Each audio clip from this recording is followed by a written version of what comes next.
Well, now, what about the future? I know you suggest that we're always behind ourselves in realizing what's going on. We're always living way ahead of our thinking, yes.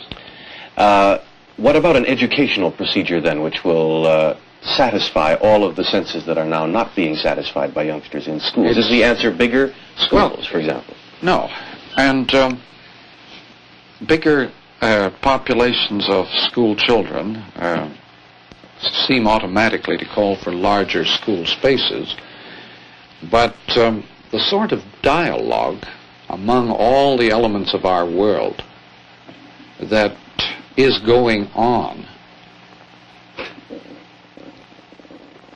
actually, and without benefit of bureaucratic blessing or any official blessing, the kind of exchanges and interchanges of imagery and awareness of peoples of the world. This is the pattern, I think, that education will tend to resort to more and more. Instead of locating people, for example, in a particular space to teach them, say, German or Chinese, they will be moved to Germany or China to learn those things. By circuitry or physically? Physically. Or they could be moved by circuitry. But as far as that goes, in our own world, we are hurrying back and forth across town at morning and night to situations which we could quite easily encompass by closed circuit. Why do those wheels keep hurrying us downtown? Some people are puzzled by this and have come up with the answer. It's the filing cabinet downtown in the offices that makes it still necessary to rush back and forth from suburb to office.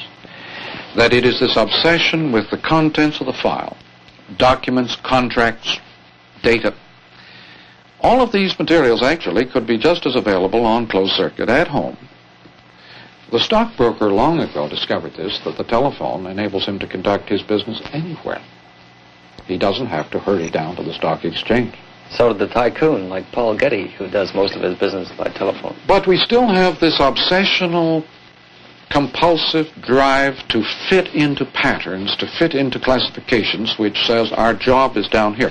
That's why we're terrified when automation threatens to integrate us, so that all the old fragmentary jobs go back into a circuit of wholeness. But is that inevitable? Circuitry has already brought this about at many levels of our lives. And the applying of it to the industrialized areas of fragmented and specialist tasks and work is inevitable, yes, because it's already happening. You see, our marketing, for example, is way ahead of our production processes. As the speed gets faster, it's, I suppose, as if all the members of an orchestra began to play 1,000 times faster, but some only 100 times faster. You would get a crazy pattern, wouldn't you, in a big orchestra?